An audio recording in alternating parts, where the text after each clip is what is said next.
I think the other thing I would say is that a lot of people go into recruitment looking for yeses.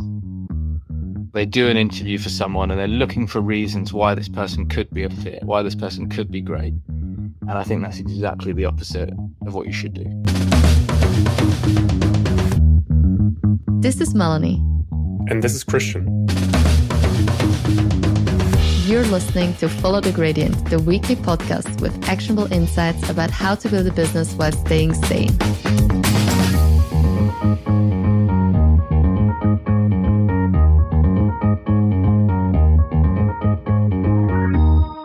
Welcome to another episode of the Follow the Gradient podcast. Today's topic is one of the most critical and also challenging issues in startups: hiring. How do you attract the best talent when no one knows your startup? How do you ensure your early hires are not just good, but really exceptional? And yes, how do you handle the tough, but often necessary decision to let people go? Here is the reality. Your first hires can make or break your startup. These are the people who will shape your company's culture, set the pace for your execution, and define what success looks like for your team. Get it right, and you'll build a foundation for growth. Get it wrong, and it can take months or even years to recover. And we all know that in startup land, we don't have this time. From my own experience and from speaking with other founders and startup operators, hiring isn't just about filling roles. It's about building a team that can evolve with your business and thrive in the chaos of startup. Finding the right people to help you on that journey is tough, and helping them succeed consistently is even harder. Today's guest is Paddy Lambros, talent director at the VC firm Atomico. Over the course of his career, he has scaled some of the best engineering teams in the world, first at Improbable and then at Sensat. Today, Paddy supports Atomico's portfolio founders and companies to find, hire, and develop world-class teams. In his spare time, he likes to give back to the startup ecosystem and acts as an advisor to a number of seed and early-stage businesses. Paddy has recently been awarded Talent 100 by the Hire community. That's a list that each year spotlights the most innovative leaders in talent acquisition. We will cover lots of grounds today and hear Paddy's thoughts on the following topics: how to attract the best talent for your venture, how to identify the right candidates during the recruiting process, what role case studies can and also cannot play during candidate selection, and why time to first value is key during the onboarding phase of new employees. Before we kick off, a personal message from us. We're doing this podcast as a side hustle to help people through the craziness of startup life. If you like what you're hearing, sign up to our newsletter at followthegradient.io. There are exclusive insights Paddy is sharing only in this week's edition, which he hasn't shared here on the podcast. And now, without further ado, let's dive right in.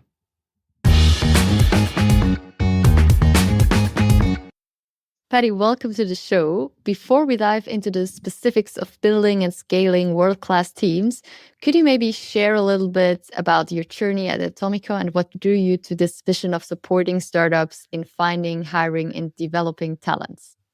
Hi, awesome to be here. Thank you. So I've been in startups for about 10 years now. I started with a company called Improbable, which at the time was about a 50-person startup. And when I joined there, I didn't even know what a startup was. I thought it was just some sort of crazy people trying to do some impossible thing. And I was right.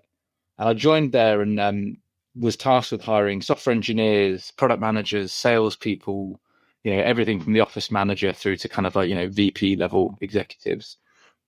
I stayed there for about 3 years, helped them to scale from 50 to about 650 people. We opened offices in San Francisco, in Washington, D.C., and mainland China. And in that time, I recruited everything from software engineers to spies to product managers and just about everything in between.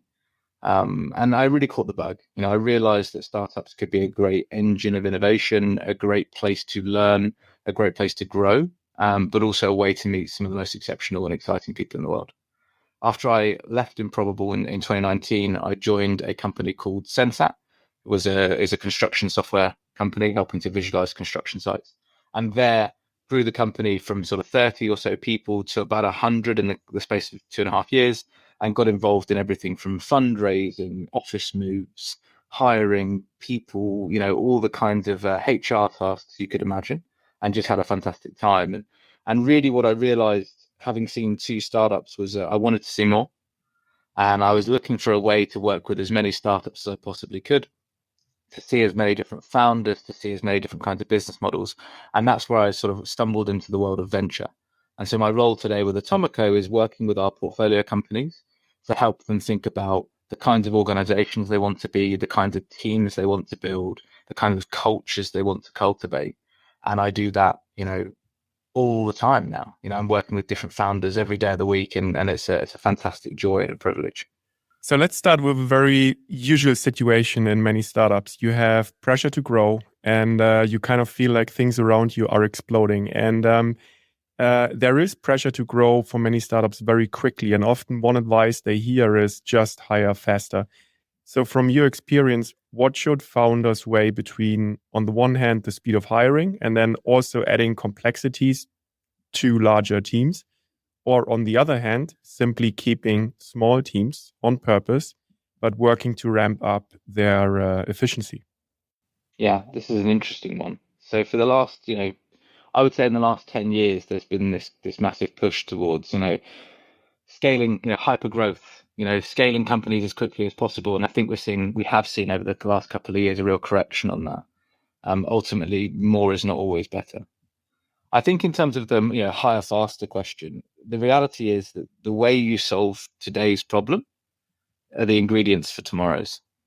So if you rush to market and you hire someone in a rush, yeah, there's a chance you might make the right hire, maybe. But there's probably a bigger chance that you've rushed and you've maybe found someone that's misaligned. Maybe they don't have the skills. Maybe they're not quite the right fit with the rest of the characters in the team, or maybe they don't share the same kind of principles or beliefs that you're looking to instill in the team. And I promise you will spend more time dealing with that situation than you will have if you waited an extra few days or an extra few weeks to make a hire that was more aligned, that was more performant. I think it's important to remember that the difference between a good and a great hire is really significant. And so if it takes you a month to hire someone great, it is almost always better off waiting. True. And do you think you can generally say what the kind of first 5 roles are a founder team should hire? For instance, let's say, B2B and B2C SaaS company? Yeah, that's a great question. I think that it kind of depends on what skills you have as a founding team. So if you are, for instance, building a technical product, but perhaps you are a non-technical founder or a non-technical co-founding team, the likelihood is going to be technical people. And so I think I would take a step back and say, instead of thinking about hires, I would say, hey, in the first year of our life as a business, what are the capabilities that we need to have as a team? What do we already have? What do we need to bring in and complement ourselves? What are things that we can learn? What are things that we can deprioritize? And I would build the team from first principles in that way. Now, that might look like, engineers. It might look like growth specialists. It might look like a chief of staff. It might look like a whole number of things. But I think start with what you have a view on what you think the problem needs, and go at it that way, rather than me just giving you a laundry list of hires. I think if you do that, I think you end up in a bad spot. That being said, I think it's important very early on that within a founding team, there is somebody that is deeply technical. There is somebody that understands or can understand or can work with customers. And I think there needs to be somebody thinking about product, and amongst all those people, you need to think about, hey, finances, you need to think about all the other kind of administrative parts. But I would say that the administrative parts, the finance pieces, they tend to be a little bit more transactional at that stage. And hiring great talent is critical, as you say, and as we both also can confirm. But it's very tough for a startup that is a no-name brand and for a first-time founder. I mean, I remember when we first founded and had to attract talents, it was very, very hard because nobody was like, oh yeah, nice, whatever. So it was super hard to find great talents. What are some strategies you've seen work best for attracting top talents to a lesser-known company?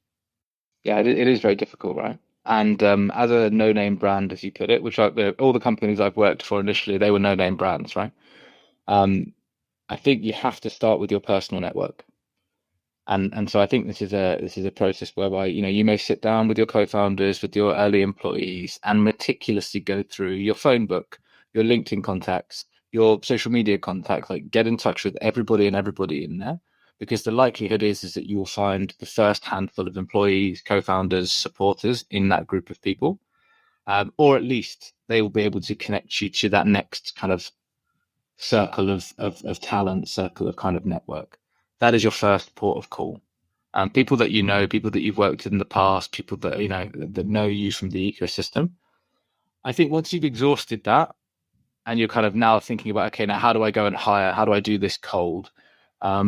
Different geographies have different markets have different job boards, have different places to go. I think LinkedIn is an obvious one to start with. I think really you have to think about what kind of person do we want and do we think we need to be successful?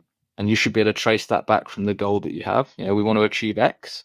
Therefore, we believe we need a team that has these kinds of characteristics, these kinds of abilities. And then really think critically and say, what do people with those skills, with those abilities, with those beliefs, with those, whatever it may be, what do they want from work? And how can we provide some of that? Because yes, there'll be companies out there with fantastic brands that will pay 10 times more money than you will, but there'll be something that they don't offer that you can. And often for startups, it's around progression, it's around ownership, it's around accountability, it's around being able to kind of do something yourself rather than dealing with 57 layers of administration and red tape. And I think that you have to lean into those strengths. It isn't going to be compensation. So you should really think deeply about what can you bring to the table that these people will want, and then how do you position that with them? We see companies in our portfolio doing a really good job of hiring talent out of sort of the FANG group of companies, and the way they do that is say, hey, all you have to do is come here and build. We don't need you to do all these kind of crazy long processes. We don't need you to do these crazy bureaucratic juggling to get anything done. If you want to ship stuff here, we can make it happen. We can do it on the first day. And I think that that's a really big advantage that startups have, is that you can be much more purposeful about the kind of work you want to do and the kind of people you want to do it.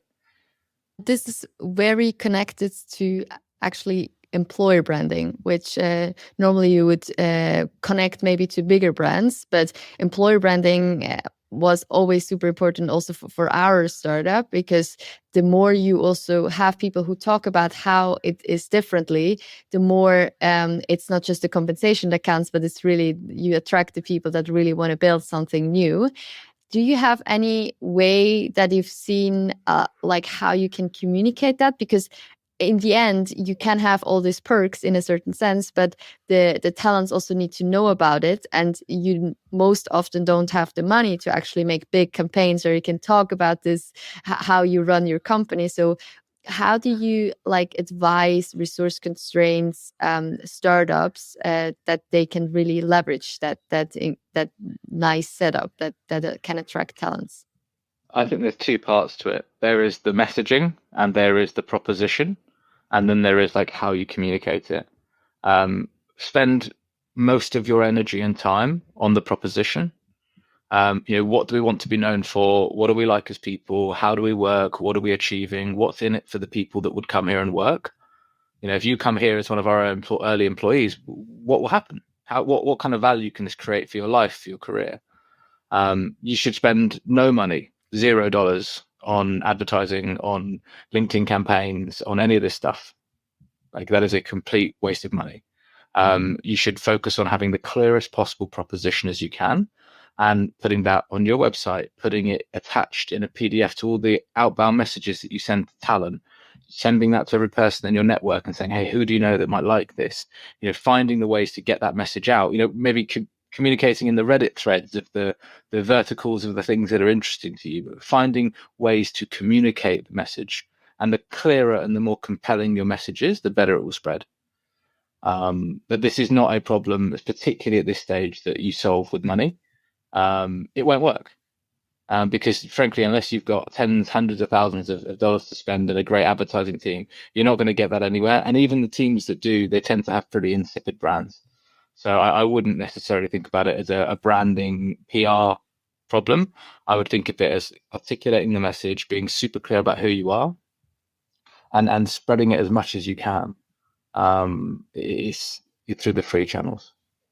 When we turn to the point in time when you have actually candidates in the pipeline, right? So many founders and operators ask themselves, okay, how do I actually structure efficiently my hiring process to attract the right candidates? And one comparison, a recruiter told me once that for her, hiring is really like a sales process, right? You need to attract leads, you need to convert them, you need to qualify them, right? You only want particular leads, but these ones you really want to keep engaged.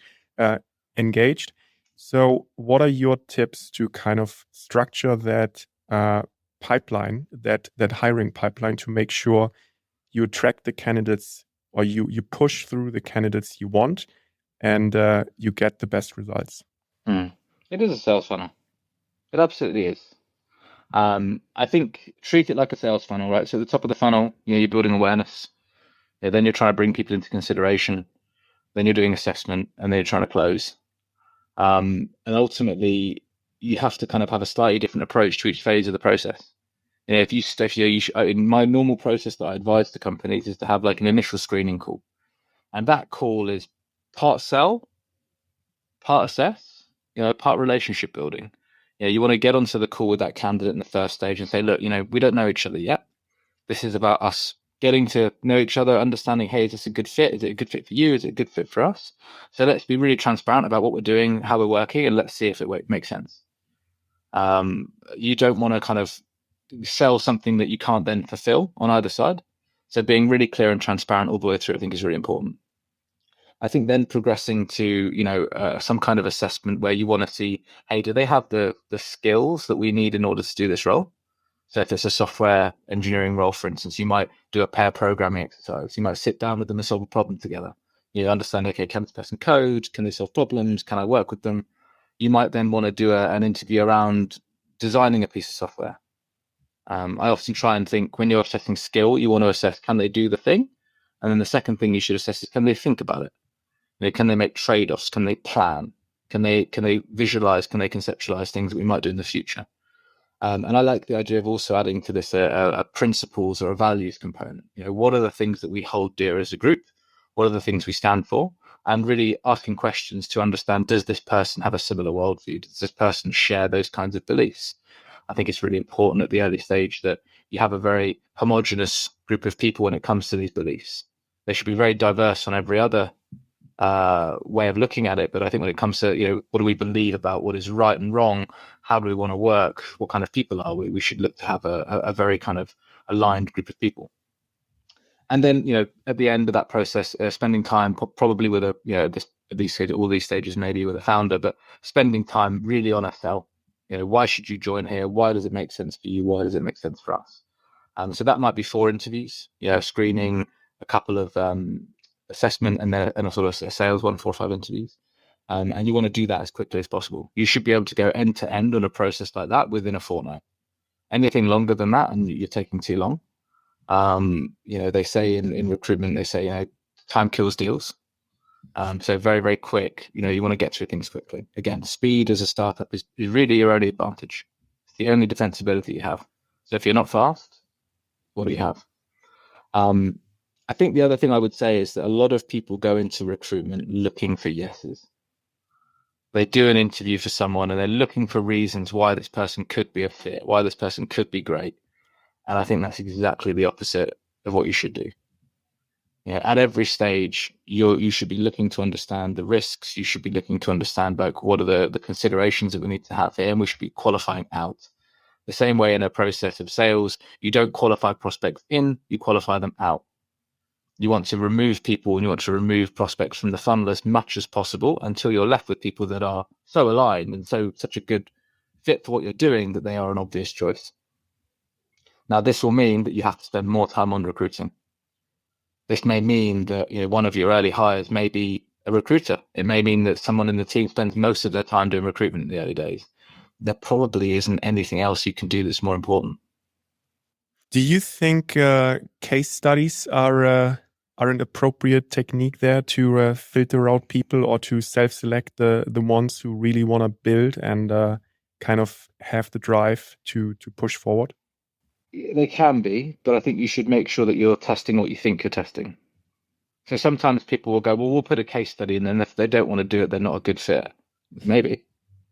But maybe that's not the case. Maybe they've got 3 kids and actually you've asked them to do a 6-hour case study in 2 days and they haven't got time. So I think let's be really clear about what you're testing. Case studies can be a fantastic tool, but they are a tool. And I think at any point when we create a stage in a process where, we kind of create we'll take it or leave it, you do it or you don't, I think all of a sudden you might not be testing what you think you are. And so I think they should be designed deliberately. I think that if you do a case study, it should be as close and analog for the actual work you want them to do as humanly possible.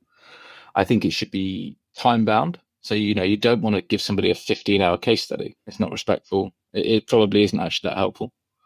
I think there's a diminishing returns over a couple of hours on a task. I think that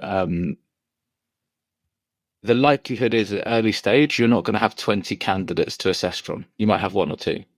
And so you're probably better off taking that case study and making that a workshop and doing it together, because it's going to be more appealing to the candidate. You're going to learn more from it and you're going to get a better view of what they are like to work with, rather than just them producing a document. And actually these days, whatever you receive as a case study, do you know they did it? It's ChatGPT most likely, ChatGPT, right? Yeah. Right? So I think you've got to be careful with kind of any of these tasks. I've got friends that work in the quant space, and we're now seeing that ChatGPT is passing some of the quant engineering exams, right? The engineering interviews. So I think I would prioritize for in-person time, or, over a video call, and collaborative problem solving over kind of like some sort of rote, hey, make this deck, make this presentation. But I think it can be a useful tool when used appropriately. So I totally agree with this workshop, where you also want to find out whether they on a functional level are the right fit, and how they think and how they work. Another thing that I hear often from founders, and I have seen it myself, is how do you really evaluate whether the person is hungry enough, whether the person can not know anything about the topic, but really be as hungry and curious to teach themselves, and then kind of grow into the role. And I've recently spoke with a founder that said a way to test whether, like in the case of product and product design, is that they give the candidates a case, and then this person comes, and during the case they actually then give new information and make them think in front of them in the end, just to show or see what they do and how they adapt to that. Do you know any other strategies how you can actually find out whether the person is hungry enough and really goes the extra mile? Because in the end, it's very hard to judge from a few hours of interviews whether this person really is here for the craziness of startup. Yeah, and no one's going to say, "Oh, hey, are you hungry to do this job?" No one's going to go, "No." Right? I don't think anyone's ever said that. I'm a believer that the way people have behaved up to this point in their life is likely indicative of how they will continue to behave. Not 100%, but the game of recruiting is not the game of giving everybody a chance.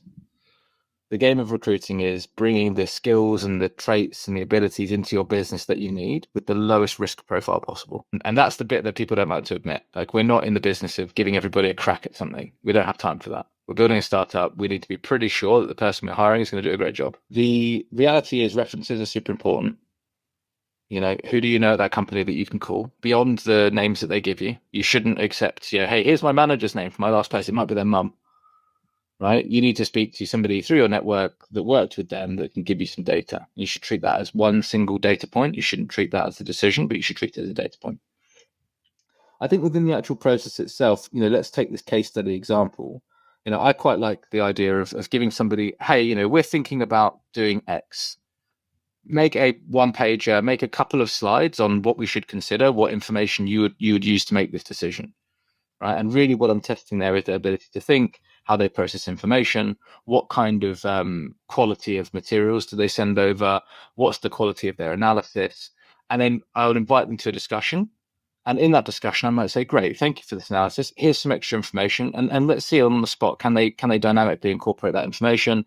Can they update their thinking? Are they rigid? Are they flexible in the way that they approach that problem? I think that's a great technique.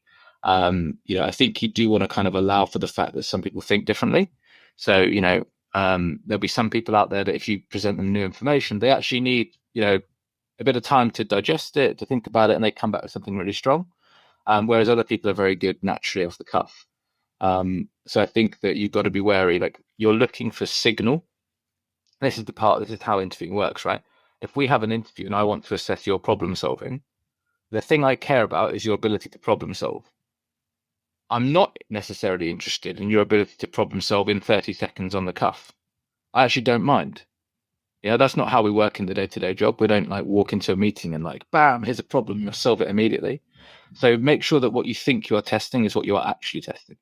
And you're not testing some kind of analog for it, or you're not testing their ability to interview, or you're not testing their ability to, like I say, come off the cuff with ideas.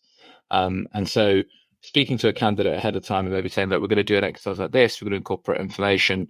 I think having interview processes and particularly case studies that have two components, where they have a more deep work time where they can think about it on their own, and maybe a more dynamic period where you can discuss it with them, I think can help see both sides of that skill set and see where people are stronger and where they're weaker potentially. Let's move from the recruiting part of the process to the point where you've actually hired someone and you move to onboarding. In the onboarding process, right? What are the kind of things you recommend founders to do in the first 3 to 6 months after you've hired people, in order to determine if they are really the right fit for that role? Is there a specific game plan you recommend, or again, any techniques which you recommend to execute in order to really arrive at a conclusion this is the right person? Yeah, I mean, particularly for an early stage business like the stage that your listeners are thinking about, 6 months is a long time, right? If you're not sure at 6 months, it's a no. It just is. It's just a no. And I think particularly with employment protections and the way that the law is structured, you have to be really, really clear that at probation, you're making a very, very meaningful decision that will last and will be important to the business. And I think that I take a no risk policy, right?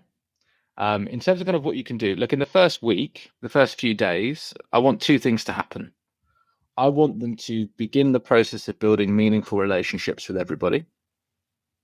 And I break that down and I think about, well, how do relationships happen? Relationships are a combination of time spent and trust. And so how do I build the maximum amount of trust, and how do I ensure they spend a good amount of time and really kind of get to know people and build those bridges? And the second part there is time to first value. How can I accelerate the time period so that the person coming into the business feels like they have made a positive contribution as soon as possible? So if it's a salesperson, I want them on a sales call on their first day. Maybe they're just shadowing, right? Maybe they're just taking notes. I don't know, but I want them in there. I want them involved. I want them doing something on their first day.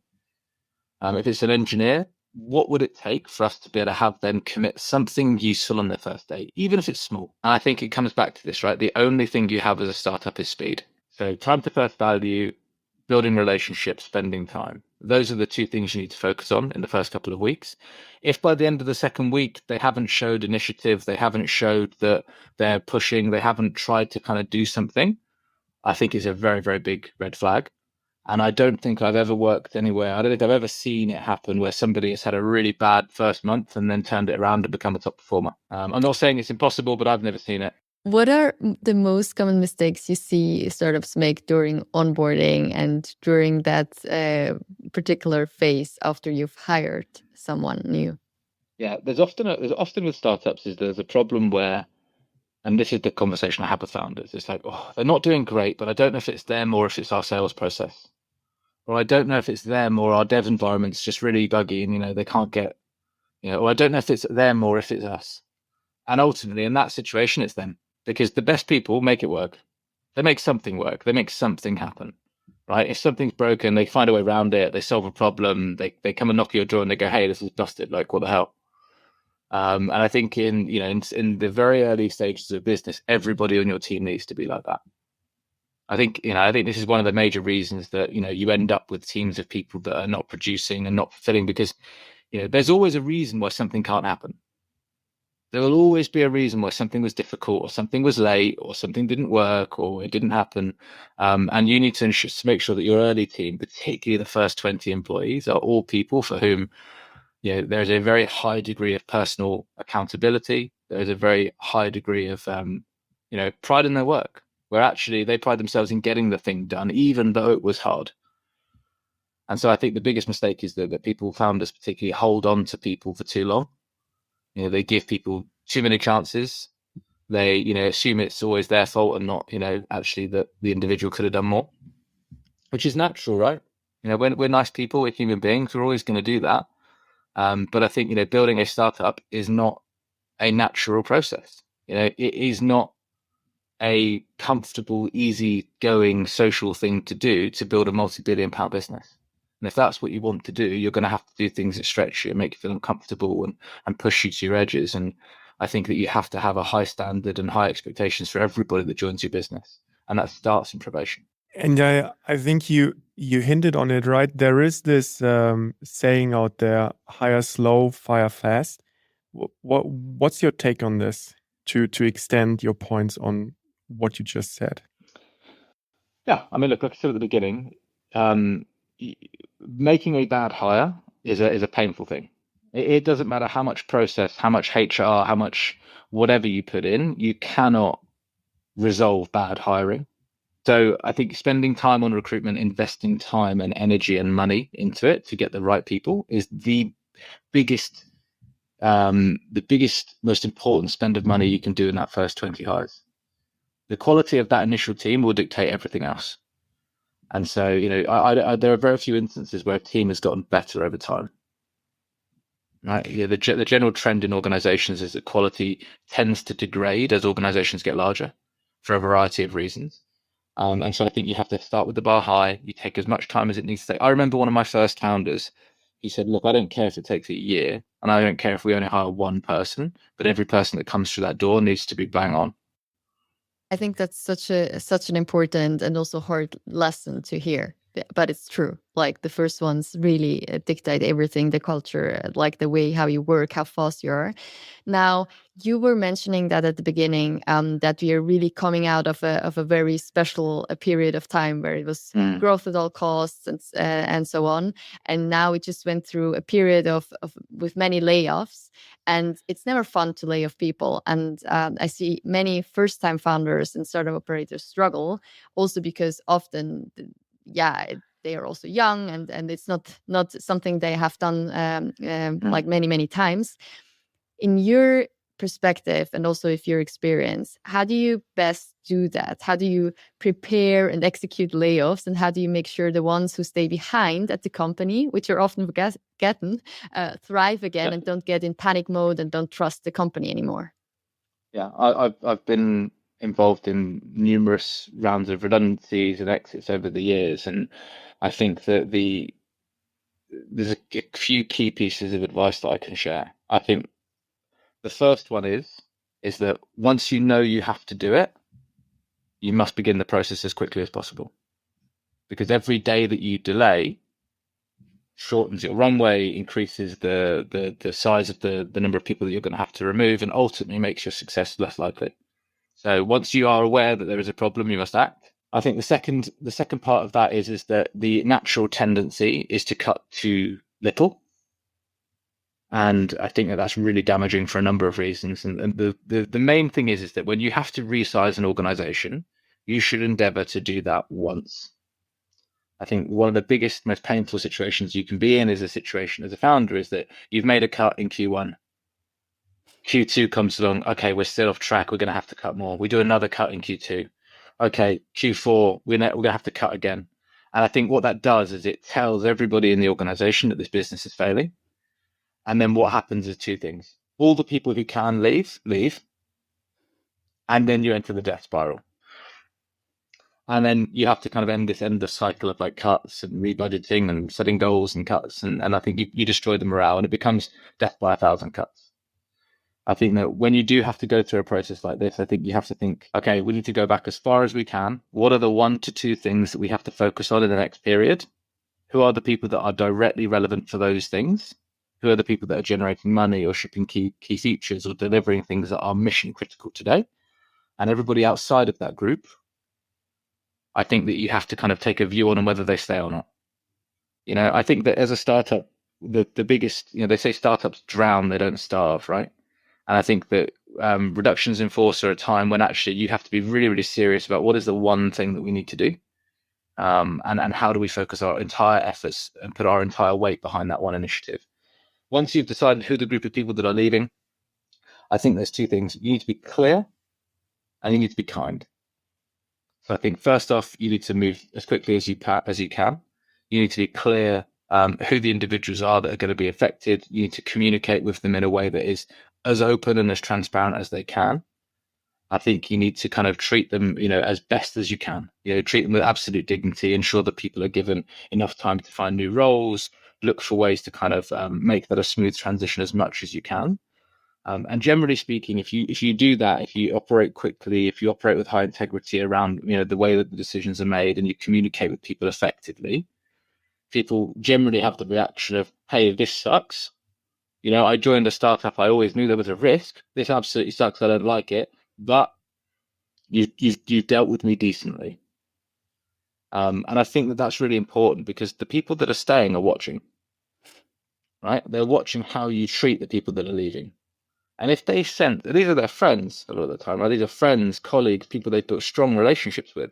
If they get the impression that you've treated them badly in any way, it can really damage the relationship. And so I think you have to, for the sake of the individuals that are leaving, because it's the right thing, but for the sake of the soul of the company that you're building, you have to treat those people with dignity. The second part of the question you asked me was about, what do you do, after? These people, okay, they've left us, Monday, you've communicated them in the morning, they've all been told individually, and then you've had the all hands where you've let everybody know that those people are leaving. Then what? I think you have to think about it as like, hey, we are now relaunching this business. That old business is gone. This is now the V2 of startup.io. And we need to now reconceptualize who we are. We need to rearticulate who we are, what we are doing, what we are focused on, what the goal we are trying to achieve is, and what the outcome will be as if we achieve that goal. And you have to think of it as though you need to re-win that team to that goal and to that mission, and treat it as an exercise in closing, right? Because the really good people are going to look around and they're going to go, "Whoa, hang on a minute. I've got 5 people that I used to work with calling me all week saying they want me to come to their new business. Why should I stay here?" And so I think it's really a good thing to do is to get around and spend time individually with every person in your team. Even if it's 10, 15 minutes as a founder, speak to everybody in the team, say, look, take them through the financials, take them through the business case, pitch them like you'd pitch an investor, make a pitch for them to stay. And then say to them, look, I need to know now, are you going to be in? I need to know that you're going to be in for the next at least 6 months. Can you give me at least the next 6 to 12 months? Because if you can't give me that, tell me now, and that's okay. But I need to know that everyone's staying is staying. Because what you want to avoid is a situation where you do a riff and then you have people trickle out over the next few weeks and months. It just absolutely erodes confidence. So I think you've got to win the team, recommit them, and refocus the organization on where you're going. Before we wrap things up, I'd be curious to hear your opinion on one last topic, and that is the role evolution, right? Basically thinking about that everyone needs to develop in a startup because the firm itself is developing and the environment is constantly changing. And people who were maybe the perfect fit for an earlier stage may not necessarily be the right fit for a later stage and beyond. And I think the topic becomes complicated sometimes when this is the case for founders. Founders themselves also have to develop, and maybe they were the right people to start this company and to bring it off the ground. And maybe they're not necessarily the right people for a later stage. What is your take on founder layering? How should a company or a founding team navigate this process? Tough one, really tough one. Yeah, look, the life in a startup is not a straight line. Yeah, it's difficult. There are bumps in the road. There are things that we all have our own growth trajectory. The rate at which we can grow as individuals, and everyone's different, and it's not linear. It might be have a really great 6 months and then a really bad year. And I think you have to kind of keep that all in your mind. The reality is that in most situations, if you build a rocket ship, there will be points in time where your growth is not happening at the same rate that the company needs from you. And so, I have seen it time and time again where organizations outgrow people. I've seen it also when people outgrow organizations, right? It does happen. But the point here being is that I think once you begin to identify that is happening, you need to try and catch it early. I think the first thing to say is that it will happen to all of us. I used to say people coming into my previous startup, I said, look, there one day, the only thing I'll be qualified to do here is clean the office. If we do our job really well, I'll be the office manager. That'll be all I'll be qualified to do, because we're going to hire such amazing people to come in. And I think we have to have a low ego approach to that. I think when you're founding a business, particularly as a founder, your goal is the successful completion of that mission. It is not the successful completion of acquiring a C-level title and hanging on to it forever. Right? As a co-founder, I would hope that you own some part of the business. And actually, your goal should be for that business to be incredibly successful. And for you to play a key role in that is working out where to play and when. There will be times when you need to lead from the front. There'll be times when you need to hire someone in who knows more than you to lead a piece. There'll be times when you need to kind of move into set up a little skunk works to go and work out what the second product is. And I think you should treat your role as a founder as to be kind of a figurehead for the organization, to be a high level problem solver for the organization, and to find a way to bring the most talented people to bear on the problem you're trying to solve. And what configuration of roles and job titles and whatever it may be, forget it. It's such an important part, and I think it all also comes down with the founding team to talk with each other and to be very transparent and upfront and honest with yourself, because I think that is what you also say about the ego, but then also with each other. Yeah, now 100%. We've covered a lot of ground today, Paddy, and I would have at least a ton of more questions. But if you had to share one piece of advice with founders navigating the complexities of hiring and scaling teams, would it be? Yeah. The first thing I said when I came on the call was, the way you solve today's problems are the ingredients for tomorrow's. And I think when it comes to people, every time I've compromised and every time I've kind of rushed something, it's blown up in my face every single time.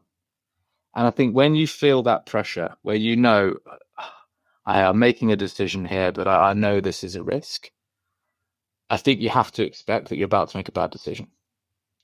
When it comes to people, the difference between a good person and a great person is truly game changing. And so, and right, when a great person joins your team, incredibly quickly. And if you don't have that feeling about a hire shortly after you make it, they're probably not going to be great. Paddy, thank you very much for coming to our show and sharing your insights. One last question. How can listeners reach you and learn more about your work at Atomico? Yeah, if folks want to drop me a connection on LinkedIn or drop me a message there, that'll be great. Thank you very much.